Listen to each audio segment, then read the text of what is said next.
mag-secret file ay ilike mo muna ang video na to at mag-subscribe na sa aming YouTube channel. Don't forget to click the notification bell para hindi ka nahuhuli sa latest episode ng DJ Rocky's Secret Files.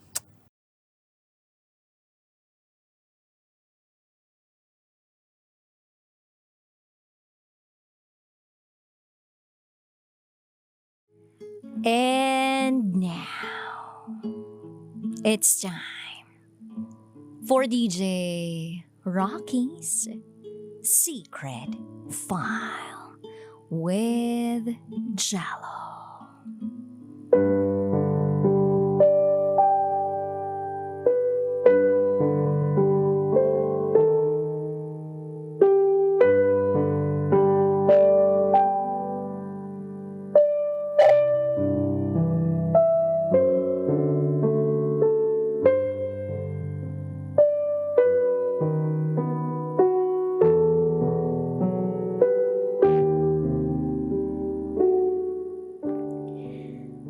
Hi DJ Rocky and DJ Jello. Itago nyo na lang po ako sa pangalang Ami. 26 years old. At ito, ang aking secret file.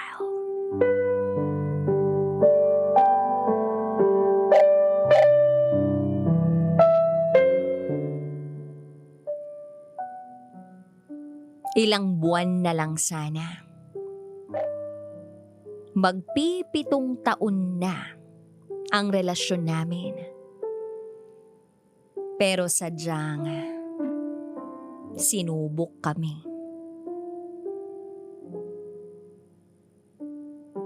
Bago ko siya nakilala, galing ako sa toxic 3-year relationship.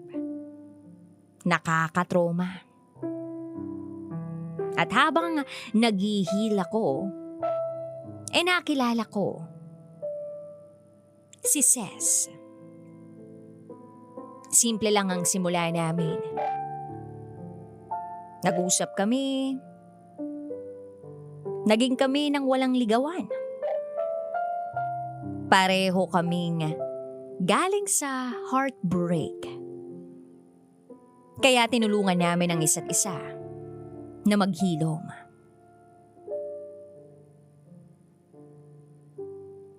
Nag-aaral siya. At malapit nang makagraduate. Habang ako naman, puspos pa rin sa pag-aaral. Simple lang yung dates namin noon, pero masaya. At siya ang naging inspirasyon ko. Kaya nagsumikap ako at nakapagtapos bilang magna cum laude. DJ Rocky at DJ Jello. Graduate siya at walang mahanap na trabaho. Kaya tinulungan ko rin siyang makahanap ng trabaho. Pero noong 2024, yung akala kong masayang relasyon namin ay nabago. Hindi naman nagbago yung treatment niya sa akin. I can still feel the love and care. Pero madalas na kaming nag-aaway. Ito yung taon na pumasok siya sa mga illegal vices. Kumbaga, gumagamit siya ng mga ipinagbabawal na gamot. At first sabi ko pa, pag nalaman ko na gumamit siya, hihiwalayan ko talaga siya. Pero iba talaga kapag nasa sitwasyon ka na. Nung araw na nakumpirma kong gumagamit siya, nanghihina ako. Wala akong ibang nagawa kundi umiyak na lang. Humingi siya ng tawad at ang sabi niya sa akin ay hindi na niya ito uulitin pa. Kaya pinatawad ko siya. Nagbigay na ako ng ultimatum sa kanya. Na kung malaman ko pa na gumagamit siya, bibitawan ko na talaga siya. Akala ko hanggang dun na lang yun. Pero dumating yung mga araw na may mga nagme-message sa akin dahil hinahanap siya. Ilang beses siyang nagsinungaling at ilang beses ko rin siyang pinatawad. Dahil naghahangad ako na magbabago siya. Paulit-ulit ang dahilan ng away namin. Pera at droga. Hanggang sa dumating yung araw na nag-resign siya sa trabaho. Ilang linggo na wala siyang trabaho. That time may trabaho na ako. Kaya ako ang nagbayad ng mga bills namin. Ako ang nagbayad ng mga utang namin. Lalong-lalo na ng mga utang niya. Hanggang sa nakahanap naman siya ng ibang trabaho. Night shift. Pero dito siya mas nalulung sa droga. Dahil lahat ng kasama niya gumagamit. Year 2025. 6 years na kami. Naging board pastor na rin ako. May 2 akong trabaho. Gusto na ng boyfriend kong si Ces na magkaroon ng sariling pamilya. Naisip ko na hindi pa ako handa dahil wala pa kaming malaking savings. At siya naman, wala namang permanenteng trabaho. Pero tuloy lang sa buhay. Iniisip ko na baka sa ganitong paraan, magbago siya. Tumira kami sa bahay ko. Kahit ayaw ng pamilya ko. Kasi nga wala pa akong stable job na align sa kurso ko.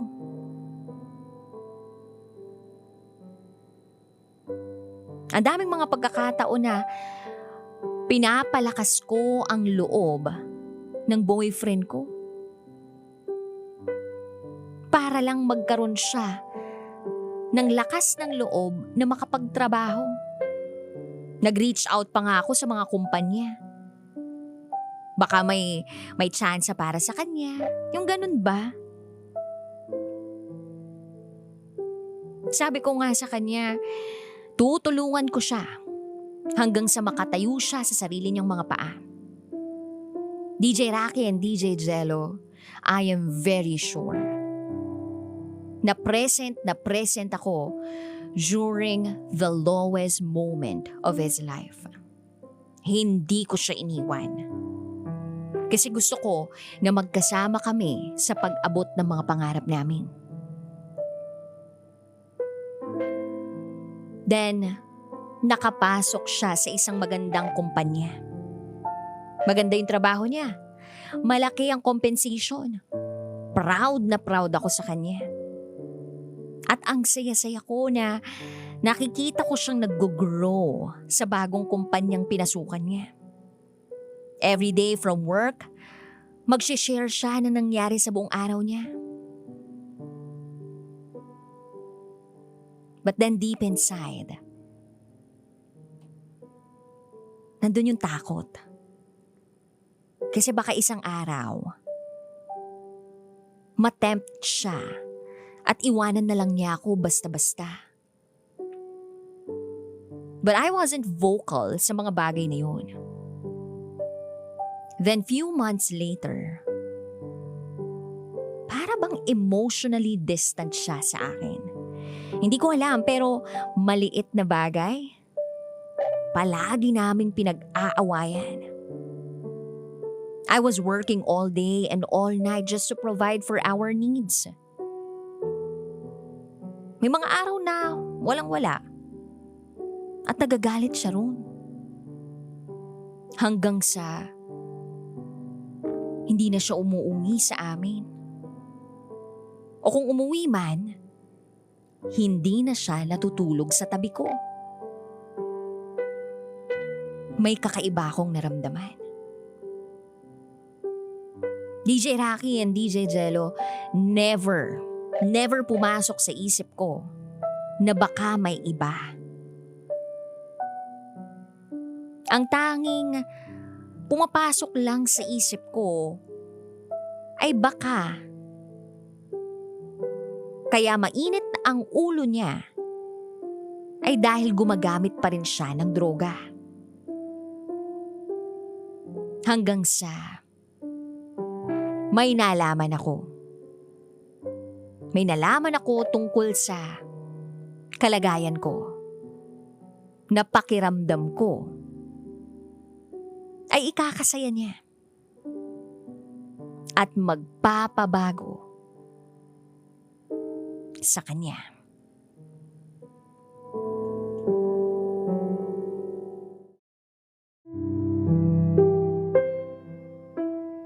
Buntis ako. Oo, DJ Rocky at DJ Jello. Nagdadalang tao ako. Nung ibalita ko sa kanya na buntis ako, ang sabi niya, sobrang saya niya. Kasi finally, may baby na kami. Kaya lang, ilang araw ang lumipas, dumistansya siya. Para bang mabibilang lang yung araw na uuwi siya o magiging sweet siya. Di ba pangarap niya na magkaroon ng pamilya? Pero bakit parang ako lang yung may pangarap na magkaroon ng pamilya? Bakit parang ako lang yung gumagawa ng paraan para mabuo yung pinapangarap naming pamilya? Prenatal check-ups, vitamins, at kung ano-ano pa na mga kailangan, parang ako ang sumalo ng lahat. Gabi-gabi, umiiyak ako kasi hindi siya umuwi. Alam naman niya na kailangan ko siya. 2 buwan ang bata sa sinapupunan ko nang makaramdam ako ng kakaiba. Umihi ako at nakita ko sa panty ko na may dugo. Akala ko spotting lang. Kaya hindi na ako pumunta sa OBGYN ko. Binalita ko yun kay Ses na boyfriend ko. At ang sabi niya sa akin, ang OA ko daw dahil yung kapatid niya hindi naman daw ganun magbuntis. Then moving forward, nagtrabaho pa rin ako. Hanggang sa gabing yun, sumakit ng husto ang tiyan ko. Habang siya naman ay tulog na tulog, ginising ko siya. At pagkakita ko sa damit ko, sa shorts ko, marami ng dugo. Sabi niya, pumunta na kami ng ospital. Pero, kailangan niya muna daw umuwi sa kanila. DJ Rocky at DJ Jello, hindi ko alam kung bakit kailangan niyang umuwi sa kanila. Pero ginawa pa rin niya na umuwi siya sa kanila. Yung pamilya ko ang sumama sa akin sa ospital. Hanggang sa nalaman ko sa ospital na wala na ang baby namin. Nakunan ako. Sumunod si Ces sa ospital.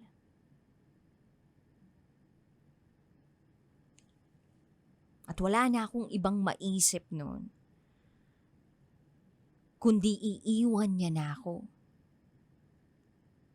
Kasi pakiramdam ko, yung bata lang ang rason kung bakit siya nananatili sa poder ko. Pagka-uwi ko ng bahay, ginawan ko ng cute na coffin yung baby ko bago ilibing. Hinintay ko si Ses na umuwi. Kasi iniisip ko baka gusto niyang makita yung bata.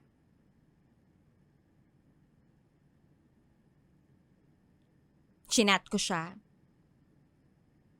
And then he replied, ano pang gagawin ko dyan? Wala naman na yung baby. Pagkabasa ko nun, breakdown malala. Sobrang sakit na para bang gusto ko na lang sumama sa anak ko that time. Kaya inilibing ko ang anak namin ng mag-isa.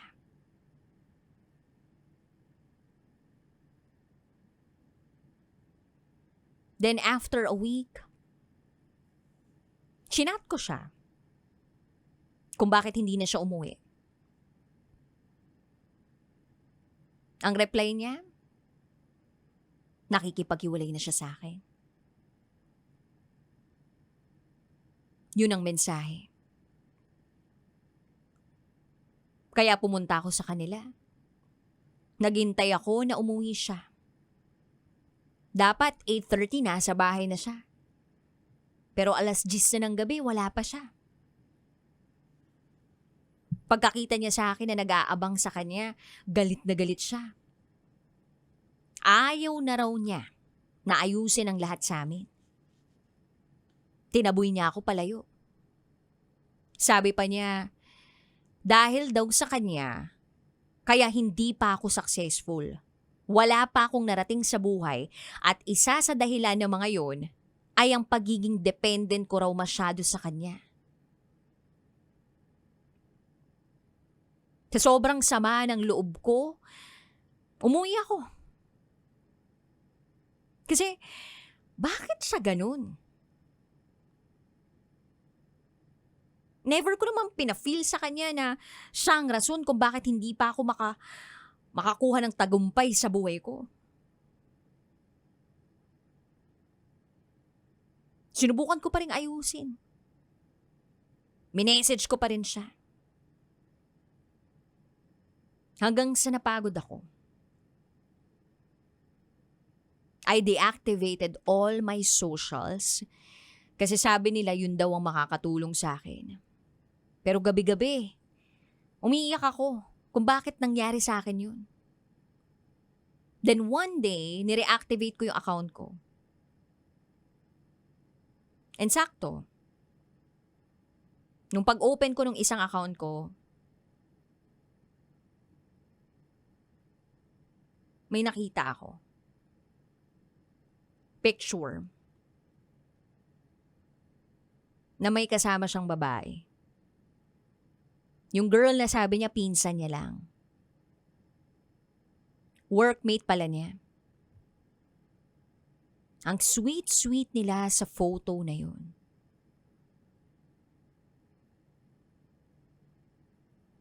Galit na galit ako. Nginig na nginig yung kamay ko nun. Then, I chose to feel the pain. Na para bang sasanayin ko na lang yung sarili ko na maramdaman yung sakit. Lumipas ang 1 buwan. Akala ko sanay na ako dun sa sakit. Hanggang sa nag-reach out siya. Nagkita kami uli at para bang nawala sa memorya ko lahat ng ginawa niya sa akin. DJ Rocky and DJ Jello, nagsorry lang siya sa akin. At ang sabi niya, girlfriend na raw niya yung babae. Napaiyak ako. Bakit ganun kabilis? Sabi ko pa nga sa kanya, tatagan namin kasi magpipitong taon na kami. Yung bang china-challenge lang kami.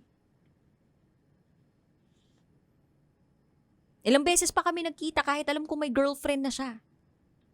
At sa pagkikita namin, every time may nangyayari sa amin.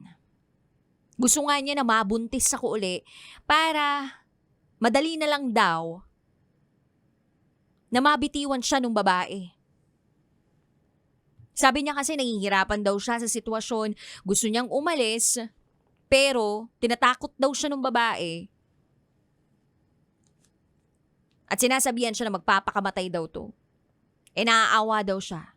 Kaya gusto niya na mag-antay ako ng konti. And I don't know why kung bakit pinayagan ko yun na mangyari sa akin. Hinayaan kong lokohin niya ako. Hinayaan ko na mapaniwala niya ako sa mga pangako niya.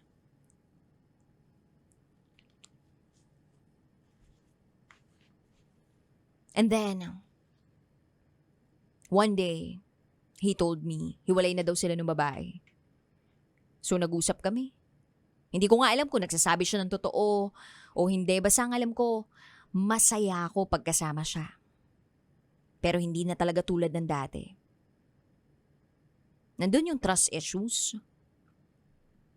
But then, I took the risk. One night, ang mga mata ko talaga ang nakakita. Magkasama sila. Naghahalikan. Siguro kailangan ko talagang makita yung moment na yun. And at that point, hindi ako nagalit kay Ses. Nagalit ako sa sarili ko. Kasi kasalanan ko kung bakit tinanggap ko siya uli at kung bakit ako nasaktan. Hindi pala talaga sila naghiwalay. Sabi niya, takot lang siya na baka makahanap ako ng iba kaya sinabi niya na naghiwalay sila. Ang unfair, no?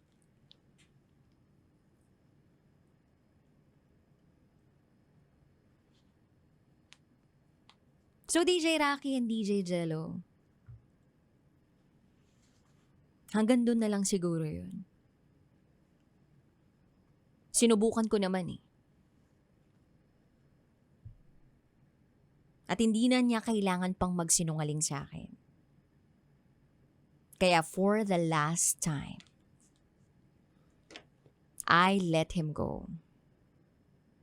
And I let him choose her. Sobrang sakit. Because I was holding on sa memories and pagsasama namin for almost 7 years. Alam ko naman sa sarili ko na posible ko siyang tanggapin. And we can start over. Pero hindi ko na nakita sa kanya na he was trying.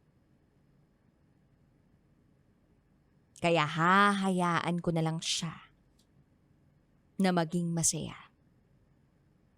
sa piling ng iba. At sa pagkakataong ito, ako na lang ang pipili sa sarili ko. At aantayin ang paghilom ko. Hanggang dito na lang po DJ Rocky at DJ Jello. Ako si Ami at ito ang aking secret file.